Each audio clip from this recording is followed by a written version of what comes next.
Hoje, e nas próximas pregações de Mateus, nós vamos ver o início de embates ferozes com os líderes religiosos. Jesus e os líderes religiosos vão entrar aqui numa série de debates, vão entrar aqui numa série de embates que vai culminar com a conspiração para apanharem Jesus para o crucificarem.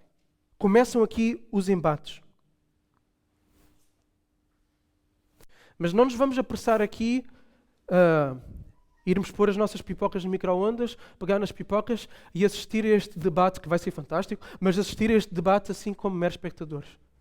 Por incrível que pareça, nós somos mais parecidos com os opositores de Jesus do que o próprio Jesus. Então vamos ver o que é que este texto nos ensina sobre isso. Mateus 21, 23 a 27. Capítulo 21, versículo 23 a 27.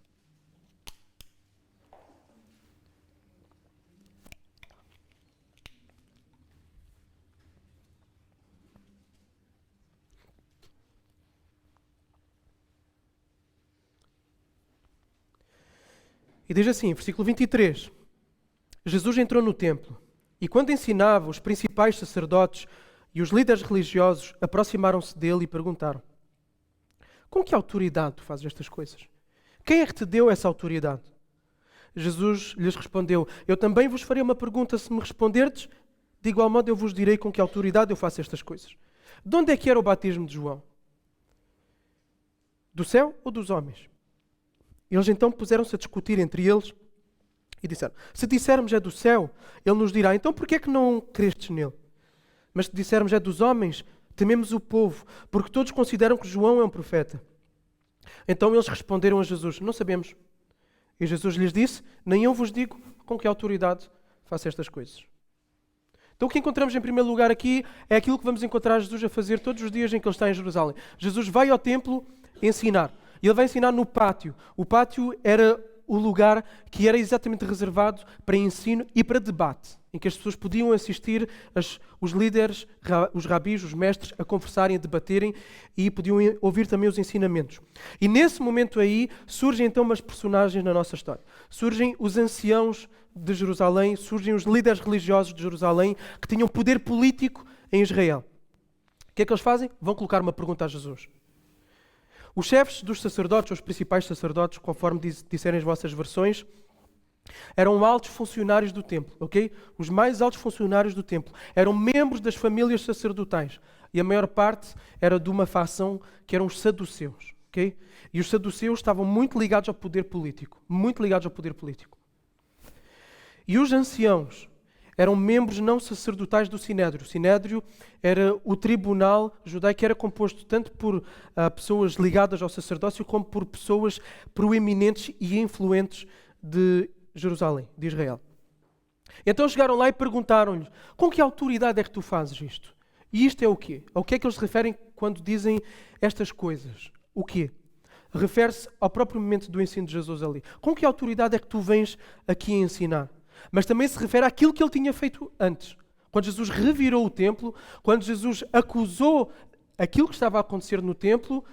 Espera aí, mas quem és tu? Quem és tu para vir dizer como é que as coisas têm que funcionar? Quem és tu? Chegas aqui e mandas parar tudo, mandas embora estas pessoas, mas quem és tu? Com que autoridade é que tu fazes estas coisas? Aquilo que eles queriam ver eram as credenciais de Jesus, ok? Saber se ele era um rabi. Se era um rabi, por quem é que ele tinha sido ordenado? Por quem é que ele tinha sido oficializado? Se ele tinha autorização do Sinédrio para estar ali a falar e a fazer aquelas coisas. E aquilo que ele fez não foi pouco. Atenção, não é todos os dias que chega alguém no templo e faz aquilo que ele fez. O que eles estavam, na verdade, a fazer era questionar a autoridade de Jesus. Okay?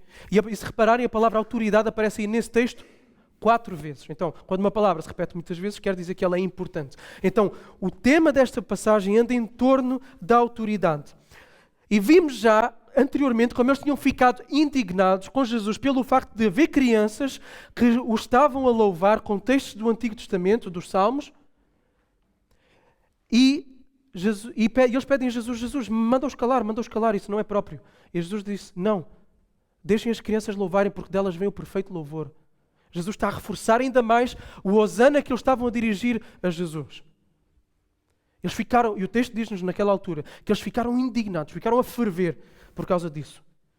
Então eles chegam aqui para fazer uma pergunta a Jesus. Qual era o objetivo deles? O objetivo deles era descredibilizar Jesus diante das pessoas. Queriam mostrar, olha, este aqui não tem autoridade nenhuma, não foi oficializado por ninguém, por isso não o ouçam. Eles queriam descredibilizar Jesus.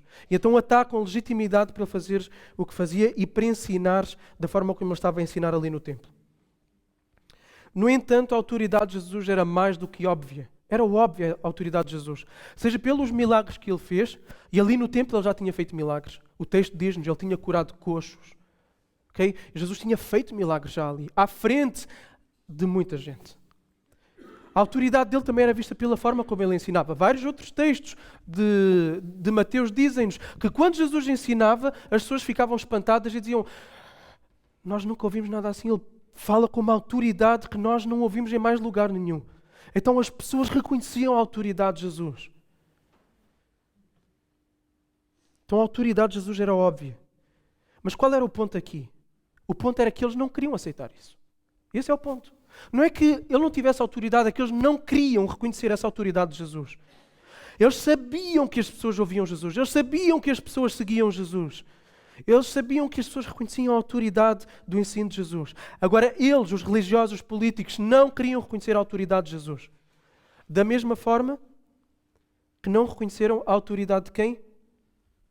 De João Batista. E por isso é que Jesus traz João Batista para cima da mesa. Por isso é que Jesus vai dizer: olhem, João Batista, será que aquilo que ele fez por Deus ou fez pelos homens? Será que o ministério dele foi assinado por baixo por Deus ou foi uma iniciativa meramente humana?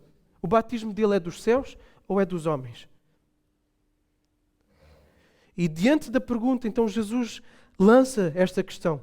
E isso era comum nos debates judaicos. Okay? Devolver uma resposta por meio de uma pergunta. E Jesus disse: ok, se vocês me responderem esta, vocês levam o prémio para casa e eu dou a resposta. Então Jesus pergunta isso.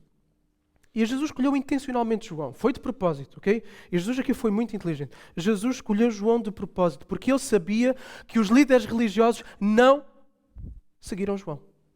Lucas 7, 29 e 30 diz: e todo o povo que o ouviu, João Batista a pregar, e todo o povo que o ouviu, até mesmo os publicanos, reconheceram a justiça de Deus e receberam o batismo de João. Mas os fariseus e os doutores da lei rejeitaram o plano de Deus para si mesmo, porque não foram batizados por João. Rejeitaram o plano de Deus porque recusaram-se a ser batizados por João.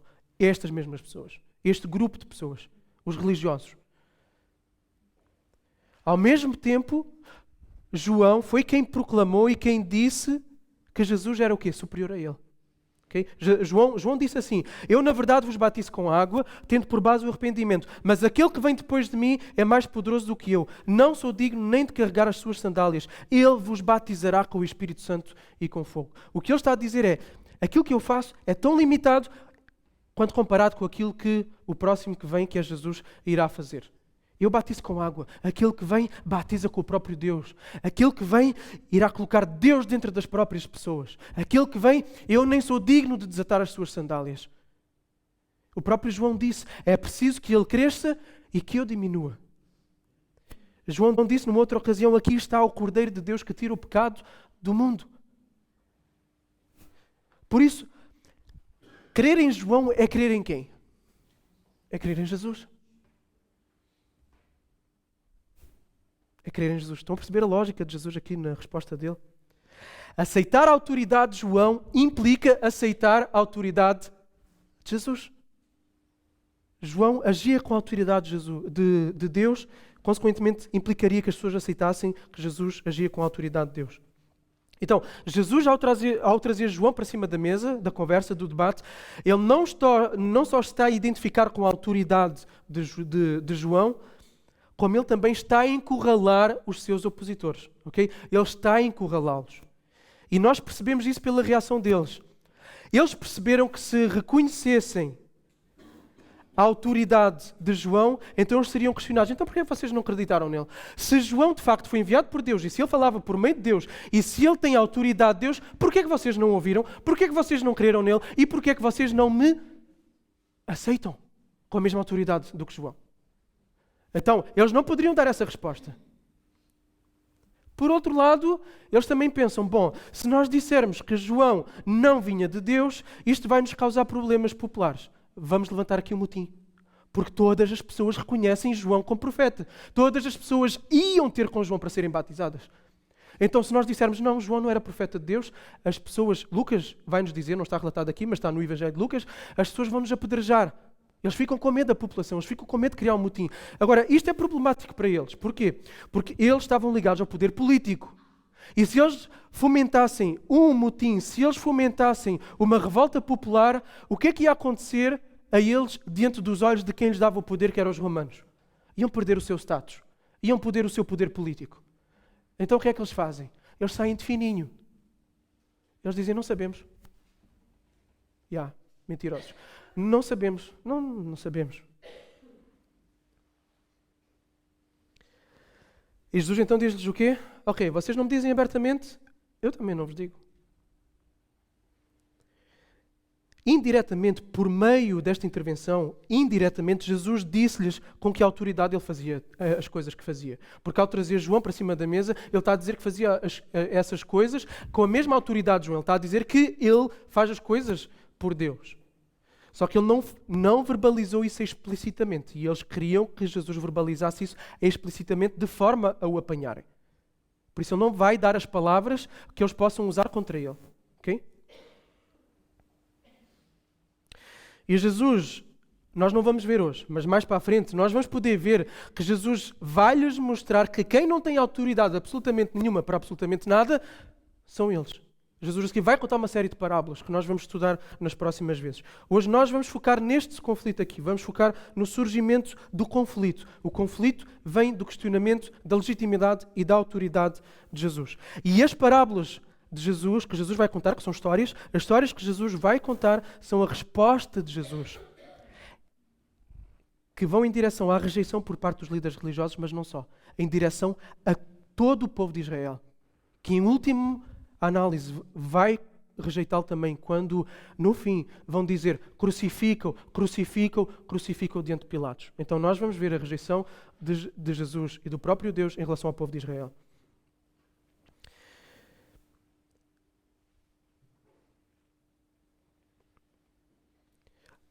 Há algo mais forte, e isto é um dos pontos principais que eu quero reter a partir deste texto para nós. Okay? Eu estive aqui a explicar o texto, agora vamos ver para nós. Há algo mais forte que evidência de fatos para convencer alguém à ação. Okay? Quando há fatos, todos os fatos reunidos, a verdade, sabe-se tudo, sabes o que se tem que fazer, sabes que aquilo que tem que se fazer é o mais correto, é o mais certo e é o que vai ser melhor. Mas há algo mais forte do que a consciência das coisas que tem que se fazer. A vontade. A satisfação da vontade. Diante da informação correta, a única coisa que impede uma ação coerente com essa informação é a vontade de não fazer aquilo que se sabe ser correto. Porquê? Porque a vontade deseja ir para outro caminho. E isto é a desobediência à verdade. Isto é a desobediência àquilo que se sabe ser certo. Ok, então nós vamos falar de desobediência. O que é que está envolvido nela? A sua origem. E como podemos nos curar da desobediência. Okay? Da incoerência entre aquilo que sabemos ser correto e aquilo que de facto na prática nós fazemos. O conflito que nós vemos aqui surgir em pequena escala entre os líderes religiosos e Jesus será depois aumentado e chegará ao expoente máximo com o pedido do povo para crucificarem Jesus, como eu disse há pouco. E tudo isto porquê? Tudo isto porque Jesus veio-lhes mostrar que eles eram uma figueira com folhas, mas sem fruto. Okay? Muita aparência de adoração a Deus, muita aparência de religiosidade, mas não passava disso, não passava de aparência. E Jesus veio exatamente para restaurar essa adoração. Jesus veio para restaurar o relacionamento com Deus. E como nós vimos da outra vez, Israel, o povo de Israel, a nação de Israel, foi alvo da revelação especial de Deus. Deus revelou-se, foi o único povo da terra a quem Deus se revelou de forma especial, como não se revelou a mais nenhum outro povo. Okay? Quando Ele chamou Abraão, quando eles foram subjugados e oprimidos por uma nação, o Egito, foram libertos e conduzidos para uma terra para se estabelecerem ali como nação de formas absolutamente milagrosas e sobrenaturais. Deus operou milagres absolutamente incríveis, deu-lhes a lei, deu-lhes as suas instruções para que fossem um povo totalmente diferente de todos os outros povos na terra. Um povo que fosse regido pela lei do amor, o amor a Deus e o amor ao próximo. Era no meio deles e de mais nenhum outro povo que Deus habitava com a sua presença. Deus deu-lhes a terra com vitórias absolutamente milagrosas. Deu-lhes profetas que falavam da parte dele para lhes dar conselhos, para os trazer de volta para os caminhos de Deus. Deus deu-lhes bênçãos sem fim. Deus prometeu-lhes um rei que finalmente subjugaria toda a dor, todo o sofrimento, todo o pecado, o Messias. Deus deu-lhes tudo isso, tudo. Só privilégios. Mas aquilo que nós encontramos ao longo do percurso deste povo são conflitos entre Deus e o povo. Conflitos que surgem porquê? Porque o povo sabe aquilo que tem que fazer e não quer fazer. Sabe que aquilo que tem em Deus é melhor, mas não faz. Desobedece. E é o que vemos aqui no episódio de hoje. Uma recusa diante dos factos. A aceitar a autoridade de João, a aceitar a autoridade de Jesus, a aceitar a vontade de Deus. E é fruto dessa recusa em querer aceitar os factos e agir em consonância com eles que vem o conflito. E nesta manhã nós podemos encontrar aqui nesta sala 2 grupos de pessoas que se recusam a agir em função daquilo que sabem. 2 grupos de pessoas. Por um lado, tu podes estar a recusar-te a aceitar que Deus existe, que Deus é o único caminho diante de ti e daquilo que Ele te propõe que é o melhor. Tu sabes isso de várias formas, podes saber isso de várias formas, mas todas elas te conduzem a essa verdade. Deus é real, aquilo que Ele diz é real, por meio da Bíblia, é verdadeiro e a proposta de vida que Ele dá é a melhor. Na verdade, é a única, que é completa, que é permanente para trazer felicidade, alegria, para trazer o próprio Deus. Se tu sabes que é a única, tu sabes que é a única. E podes saber disso pelo menos de 2 formas. Primeiro, pela tua consciência. O apóstolo Paulo em Romanos diz-nos que Deus imprimiu nas consciências das pessoas uma noção da moralidade, do certo e do errado, que imprimiu na consciência das pessoas que Deus existe. Na consciência, no fundo, todos nós sabemos. Ok, então e os ateus? Ok, eu arrisco-me a dizer que os ateus fazem parte deste grupo de pessoas. Lá no fundo sabem que Deus existe, mas querem viver uma vida insensível, independente de Deus, para cumprirem e satisfazerem os seus próprios propósitos. Não querem prestar contas a Deus. Outros aqui podem estar neste grupo também de pessoas, mas conhecem aquilo que Deus diz, porquê? Porque já leram a Bíblia, porque se calhar vêm à igreja, porque se calhar foram educados por pais cristãos e sabem que Deus é real, sabem que aquilo que Deus tem é o melhor, sabem que a proposta de vida em todas as áreas, segundo aquilo que é apresentado na Bíblia, é o melhor, é o mais saudável, é aquilo que se fosse vivido por toda a sociedade do mundo não seria aquilo que é hoje. Tu sabes disso, mas tu não vives em consonância com isso. Se és uma destas pessoas, Deus fala contigo esta manhã. Fica atento. Por outro lado, podes ser aquela pessoa que sabe o que Deus pede, tu identificas-te com Jesus, afirmas-te como discípulo de Jesus, como seu seguidor, mas há incoerências. Incoerências conscientes na tua vida, numa ou noutra área, ok? E todos nós temos algumas, ok? Sabes aquilo que Deus pede de ti como filho de Deus. Sabes aquilo que Deus pede de ti como expressão do teu amor por Ele. E aqui eu relembro a tabela que foi distribuída há 2 semanas atrás, onde nós devíamos escrever as nossas resoluções face a várias áreas da nossa caminhada com Deus. Tu sabes que deves separar tempo exclusivo para ler a Bíblia, para ouvir Deus falar por meio da Bíblia. Sabes que deves separar tempo exclusivo para orar. Sabes que deves ter uma participação mais ativa na vida da igreja. Sabes que deves caminhar perto de pessoas que partilham dos mesmos valores, que te encorajem, que te corrijam quando necessário, que te ponham para cima. Sabes que deves fazer o teu orçamento tendo Deus no centro, contribuindo por meio das ofertas para o avanço do reino, para ajudarmos as pessoas necessitadas. Sabes que deves pastorear o teu lar, entre outras coisas, por meio do culto doméstico. Sabes que deves servir com os teus dons, com os teus talentos. Sabes que deves gerir o teu tempo, os teus recursos, tudo em função do reino de Deus. Aquela tabela, para quem esteve aqui, lembra-se dela. Nós sabemos que devemos fazer aquelas coisas todas. Sabemos que devemos investir o nosso tempo, a nossa energia naquelas coisas. Mas aquilo que nós encontramos, infelizmente, é a incoerência entre aquilo que sabemos e aquilo que fazemos.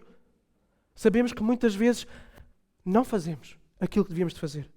Se também és um destes, que eu acredito, porque eu também me incluo, então fiquemos atentos, porque Deus também fala connosco nesta manhã sobre isto.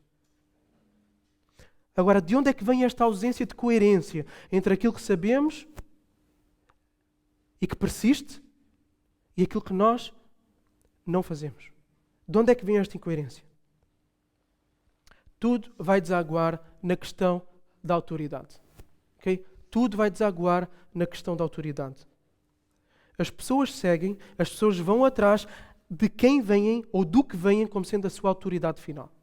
Como sendo o fator que determina as escolhas, as decisões, as ações, as reações, os esforços, os investimentos, as iniciativas, onde gastam o tempo, os recursos emocionais, intelectuais, tudo. Aquilo que as pessoas têm como autoridade na sua vida é aquilo que elas vão seguir. Okay?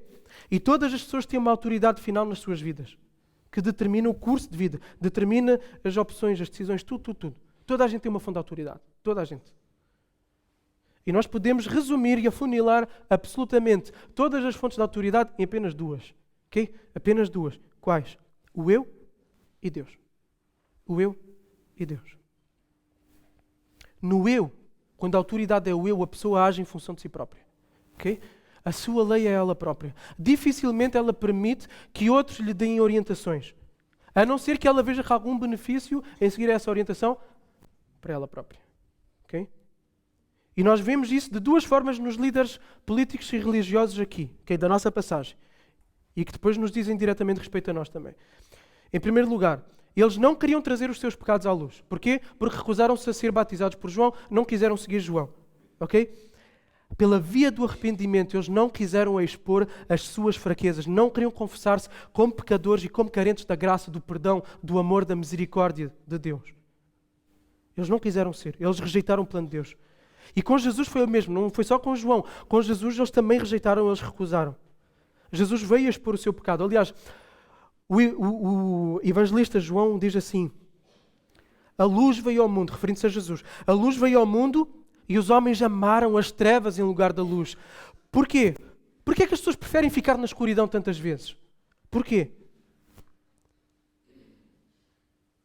Pois as suas obras eram más. Ok? Às vezes não queremos transparência nas nossas vidas porque temos podre e não queremos que os outros os vejam.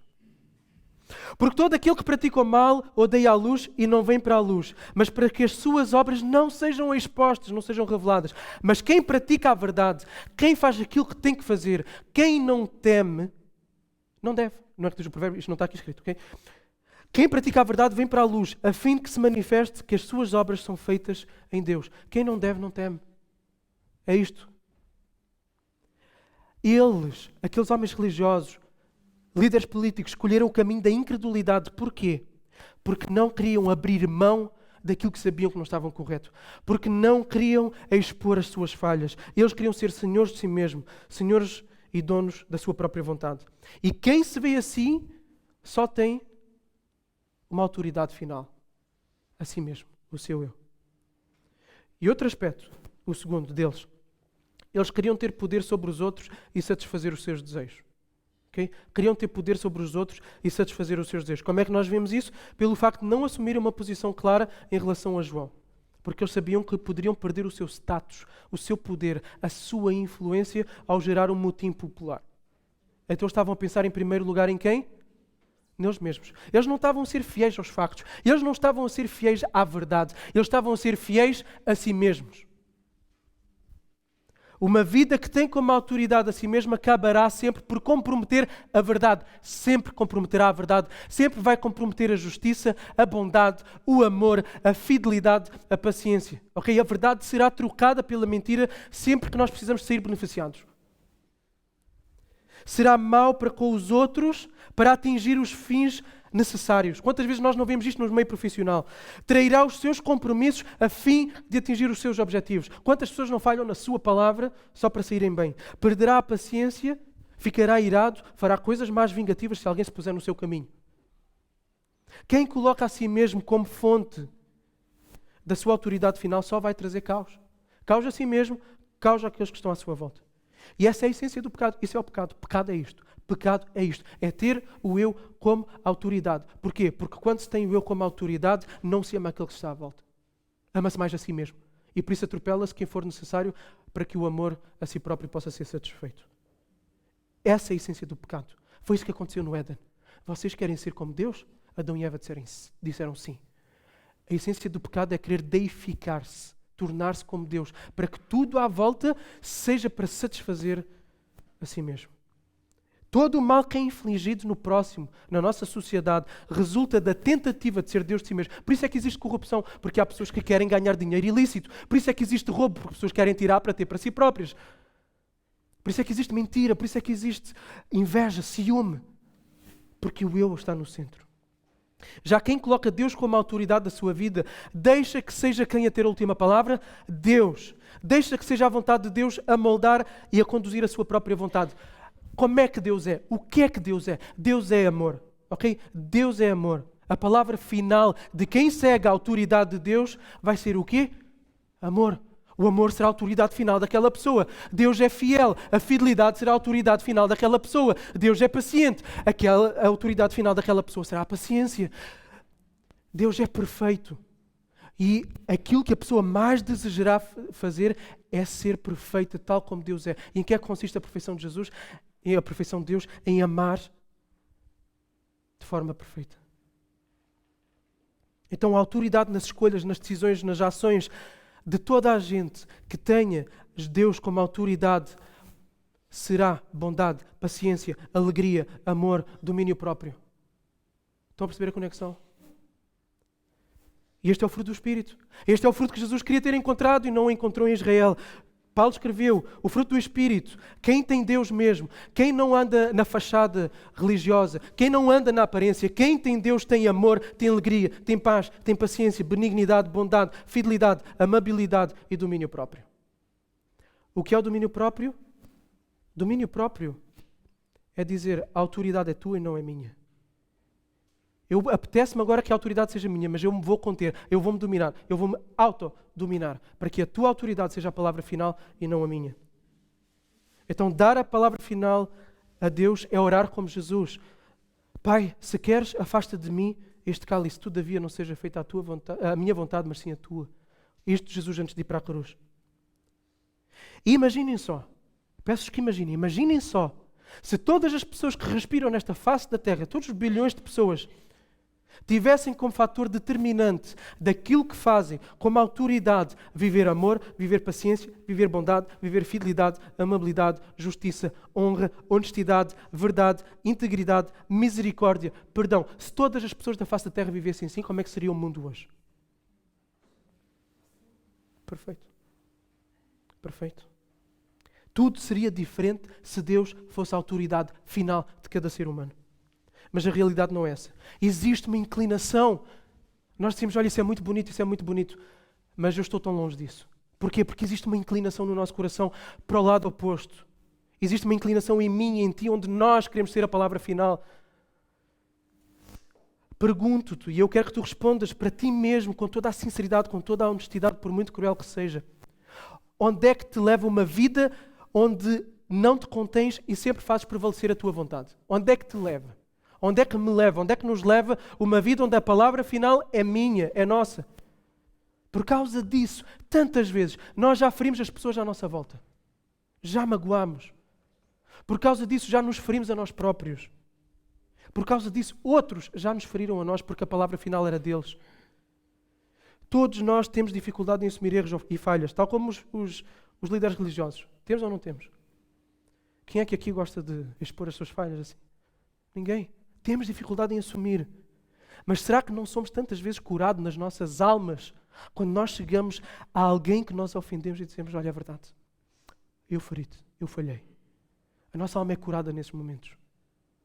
O outro também é curado quando nós fazemos isso. Quantas vezes nós já não sentimos alívio em nós quando alguém que falhou para connosco vem e traz à luz aquilo que ele fez contra nós? É restaurador, é restaurador. Se este caminho nos traz paz com Deus, com os outros e connosco próprios, porquê é que não seguimos a autoridade de Deus? Se é o que faz mais sentido, porquê é que não seguimos? Como os líderes religiosos, nós também desejamos alcançar o que tanto almejamos, como eles queriam ter status. Nós também queremos ter muita coisa. Nós podemos querer ter poder, ser bem vistos, popularidade, estilo de vida, o que for. E quantas vezes já não optámos pela supremacia da nossa vontade em detrimento da de Deus e do bem-estar dos outros? E esquecemos de ver que o que essas coisas conquistadas, aquilo que elas nos dão, são completamente e tristemente temporárias, provisórias e instáveis. A qualquer momento vão embora. e não saciam a verdadeira sede da nossa alma. Não saciam. Aquilo pelo qual tantas vezes nós fazemos prevalecer a nossa vontade e por meio do qual trazemos tanto sofrimento e destruição à nossa volta, vai nos dar coisas que nem conseguem cumprir aquilo que nos prometem. Não nos vai saciar. Não nos vai. Então somos tolos. Somos estúpidos. É o que diz Provérbios, várias vezes. Já as coisas que de facto acrescentam para a nossa vida, que constroem, que acrescentam coisas para a vida dos nossos familiares, para a vida da igreja, para a vida da sociedade, aquilo que fica para sempre, guardado para a eternidade, nós deixamos de lado quando os nossos apetites pelas coisas temporárias falam mais alto. Mas isso é insensato. E que coisas é que de facto acrescentam? Quais são estas coisas da eternidade?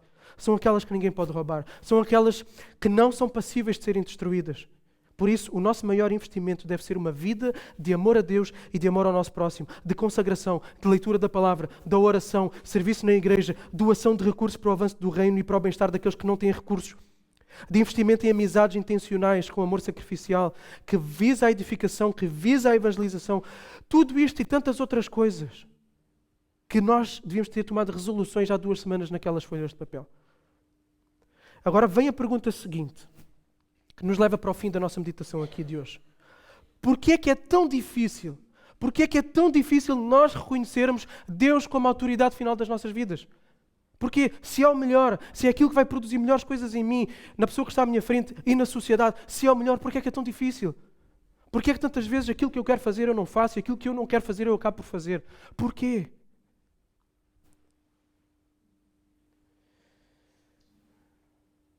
Aqueles líderes, aqueles opositores de Jesus, escolheram o caminho do eu, porque eles não conseguiram vislumbrar a excelência da obediência a Deus, a vida abundante. O caminho que reconhece a palavra de Deus como a final vai mergulhar num oceano sem fim de bem-aventurança, de bênção, de felicidade, de paz e de alegria, mesmo quando as coisas todas à volta não estejam bem.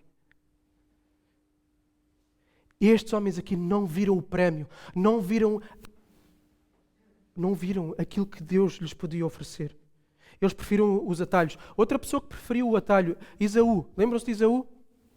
Esaú vendeu aquilo que lhe seria muito mais benéfico por uma coisa totalmente temporária. Ele trocou a sua herança por um prato de lentilhas porque estava com fome. Mas nós podemos rir dessa história. O problema é que nós muitas vezes somos iguaizinhos a Esaú.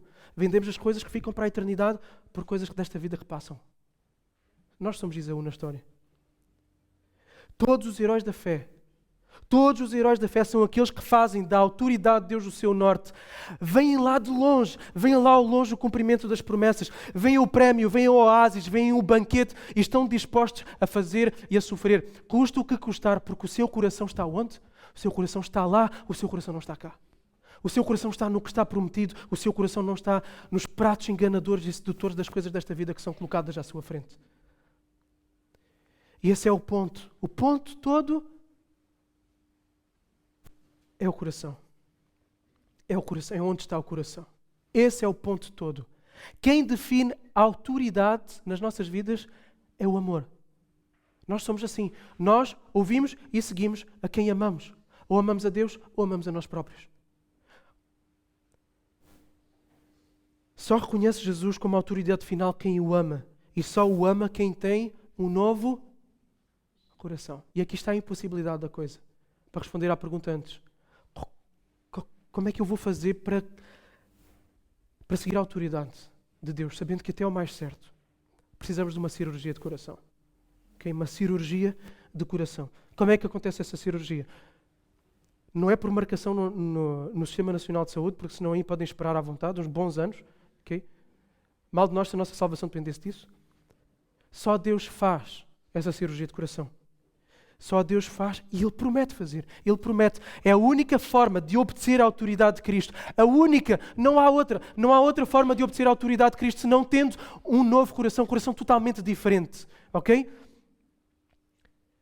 Diz assim, lá no Antigo Testamento, Ezequiel 36, 26 e 27. Também vos darei um coração novo e porei em vocês um espírito novo. Tirarei de vós o coração de pedra e vos darei um coração de carne. Também porei o meu espírito dentro de vós e farei com que andeis nos meus estatutos e obedecereis aos meus mandamentos e os praticareis. Quando é que eles vão começar a obedecer e a andar nos caminhos de Deus? Só depois de receberem o coração, só depois de receberem o novo Espírito. Ou seja, só é possível amar a Deus tendo um coração novo, dado por Ele, capacitado para amar a Deus. Até se ter um coração novo, a pessoa está morta, age em função de si mesma, desobedece a Deus. Paulo diz lá em Efésios 2, 1-3, Ele vos deu vida, estando vós mortos nas vossas transgressões e pecados, nos quais andastes no passado, no caminho deste mundo, segundo o príncipe do poderio do ar, do espírito que agora age nos filhos da desobediência, entre os quais todos nós também antes andávamos, seguindo os desejos do eu carnais, fazendo a vontade da carne e da mente, e éramos por natureza filhos da ira, assim como os demais. A nossa situação é de estarmos mortos. Aquilo que precisamos, um coração que bata, um coração de carne, e Deus promete dar um coração. Então há necessidade de uma transformação radical nos desejos, nas vontades. E isto chama-se novo nascimento. Ok? É como que eu preciso de me tornar uma nova pessoa. Eu preciso ser uma nova pessoa, com novos desejos, novas vontades. Isso é conversão. Arrependimento e fé. Trazer à luz os podres e abraçar-se a Deus e àquilo que Deus nos dá em Jesus, na morte de Jesus na cruz do Calvário. E é aí que a cirurgia acontece. Enquanto não vires o teu coração transformado, tu vais amar mais a ti do que a Deus. E ao amar-te mais a ti, mais o teu eu, a tua vontade será sempre a primária, a suprema. Por isso, diante daquilo que tu ouviste hoje aqui, reconhece que precisas de um coração novo. Reconhece que os teus desejos, as tuas vontades precisam ser radicalmente transformadas, radicalmente mudadas. Reconhece-o diante de Deus. E abraça a transformação, abraça a salvação que Ele te dá por meio de Jesus. Jesus teve os desejos dele, as suas vontades, no lugar certo. Jesus amava a Deus e amava o próximo como a si mesmo. De forma perfeita, 24 horas por dia, 7 dias por semana. Jesus viveu a vida perfeita que nós não conseguimos viver. E Jesus morreu a morte que nós merecemos morrer porque nós não conseguimos viver conforme Deus pede. E foi por isso que Jesus veio. Falámos disto ontem aqui, no jantar de Natal. Jesus veio para nós fazermos aquilo que não conseguíamos e para sofrer aquilo que nós merecíamos. E o que é que acontece? Quando nós olhamos para Jesus e acreditamos que de facto Ele fez isso e nos rendemos a Ele e dizemos, é verdade, eu não consigo mais. Não dá mais. Eu preciso de Ti. Quando nós reconhecemos isto diante dEle e nós cremos nisto, então essa justiça perfeita, essa vida perfeita, esse amor perfeito de Jesus a Deus e ao próximo, Deus pega e põe em nós e nos trata como se tivéssemos sido nós a amar a Deus e ao próximo exatamente da mesma forma. Exatamente da mesma forma. A forma como Jesus perdoou os seus inimigos lá de cima da cruz, perdoa os que não sabem o que fazem. Cada vez que nós perdoamos, e nós perdoamos de forma incompleta, nós não conseguimos perdoar de forma 100% pura. Assim, está perdoado. Não conseguimos. Mas Deus olha para nós como se nós tivéssemos perdoado como Jesus perdoou.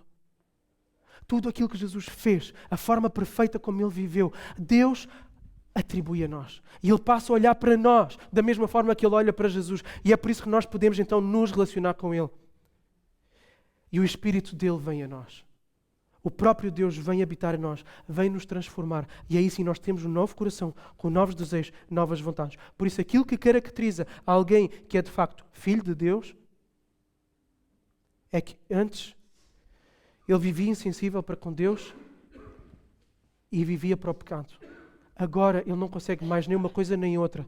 Ele agora quer a Deus e ele não quer mais o pecado. E isto revela a transformação do coração. Então arrepende e crê nele. Pede a Deus, dá-me um novo coração.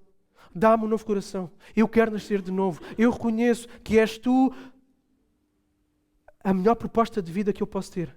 És tu o único que me pode satisfazer aquilo que mais nada nesta vida pode me satisfazer. Mas eu não consigo de mim mesmo. Vem a mim. Jesus, eu olho para ti. Aquilo que tu fizeste, eu sei que foi suficiente. Eu confio nestas coisas que estão aqui a ser ditas. Eu acredito, eu quero isto para a minha vida. Diz isto em pensamento diante de Deus. Reconhece isto diante do teu coração. Aos que já viram esta cirurgia acontecer e se deparam com a supremacia da vontade do eu, ao invés da vontade perfeita e agradável do Pai, o que é que fazer? O que fazer? Ok? Qual o caminho para que nós possamos agir em consonância com aquilo que nós sabemos que temos que fazer? Qual é a cura para isto? O que é que te vai levar ao caminho do reconhecimento da autoridade de Deus em todas as áreas da tua vida? Tu podes perguntar, Aliás, nós respondemos, é o amor a Deus. Mas tu podes perguntar, eu sou filho de Deus? E se o amo? Porque todo filho de Deus ama a Deus. Okay? Todo filho de Deus obrigatoriamente ama a Deus e não mais ama as coisas desta vida. Porque é por causa do novo coração, da nova natureza que ele tem. Ele tem desejo por Deus agora. Então todo filho de Deus ama a Deus. Mas aí tu podes perguntar, se eu sou filho de Deus e se eu amo, porque é que tantas vezes, em algumas áreas de forma consciente, de forma contínua, obstinada, tem prevalecido a minha vontade e não a de Deus? Porquê? E aí está a luta entre o amor de Deus e o amor a nós próprios. O amor entre a velha natureza e a nova natureza. Precisamos fazer prevalecer o amor de Deus. O amor a Deus. Precisamos fazer prevalecer. Tu podes neste momento estar afastado. Tu podes estar em pecado, afogado completamente. Podes te sentir a quilómetros de Deus. Mas lá está. Se tu és filho, em primeiro lugar tu sabes. E em segundo lugar, o teu amor por Deus está lá. Pode estar soterrado debaixo de imensas ruínas de pecado e de frieza. Mas o teu amor por Deus está lá. Pode ser um pavio que está a fumegar, mas está lá. Está lá. O que é preciso fazer? É preciso trazer esse amor ao de cima. Debaixo dos escombros. Voltá-lo a trazer a de cima. Reacendê-lo. Como é que fazemos isto? Como é que fazemos isto? Expondo-nos ao Evangelho. Como é que fazes isto? Obedecendo às formas que te vão levar a colar o Evangelho dentro dos teus olhos. Ok, se é o Evangelho que me cura, eu preciso então de pôr o Evangelho dentro dos meus olhos. Como é que eu faço isso? Pela via da obediência. Okay? E o amor e a obediência são duas coisas que andam de mãos dadas. Não ama quem não obedece. E quem obedece vai crescer no amor a Deus. Por quanto mais nós obedecermos, por exemplo, há necessidade de termos de ler a Bíblia, nós mais vamos ver nas Escrituras quem Deus é, aquilo que Ele faz, o amor dele por mim. Isso vai-me constranger a amá-lo ainda mais. Então o facto de ter eu obedecido para ler a Bíblia me vai levar a amar mais a Deus. Se Deus diz para eu orar, quando eu for orar, eu vou abrir o meu coração a Ele. A presença de Deus faz sentir quando nós oramos. A presença de Deus aquece o nosso coração. Então, pelo facto de eu ter obedecido à ordem de orar, eu vou amar mais a Deus. Não deixai-vos de vos congregar. Se eu congrego, eu venho à igreja, eu ouço a palavra exposta, mais probabilidade do meu coração ser aquecido por ela. Eu vou cantar a Deus. O Espírito de Deus está de uma forma especial quando o povo de Deus está reunido. Então, ao congregar, ao eu obedecer ao mandamento de congregar, o meu amor por Deus vai crescer. Ao eu doar os meus recursos, porque Deus manda que nós também doemos os nossos recursos, porque não somos donos deles, somos apenas mordomos. Eu vou ver que por meio da minha obediência, em ser fiel na minha contribuição, eu vou estar a contribuir para o avanço do reino, para que pessoas conheçam o amor de Deus, e eu vou estar a contribuir para pessoas que não têm, possam ter também, e isso vai aquecer o meu coração. E eu vou crescer no meu amor a Deus. Estão a ver como é que a obediência, com a motivação correta, não com a motivação não correta, porque senão é legalismo, mas a obediência com a motivação correta alimenta o amor. E o amor, por sua vez, vai aumentar mais a obediência. Por sua vez, aumentará mais amor e aumentará mais obediência. E aquilo que nós temos aqui é uma espiral crescente em direção a Deus. E aí nós estaremos a ser cada vez mais parecidos com Jesus. O caminho para a cura da incoerência consistente entre aquilo que sabemos e aquilo que fazemos, para aqueles de nós que já somos cristãos, para aqueles de nós que somos filhos de Deus, é fazermos, é obedecermos. Essa obediência alimentará o nosso amor a Deus. Por isso, quem levou aquela tabela, quem não levou, há aqui mais ainda. Quem levou aquela tabela, ponha resoluções. Ponha resoluções. Resoluções de obediência. Para quê? Para alimentar este amor. Para alimentar este amor.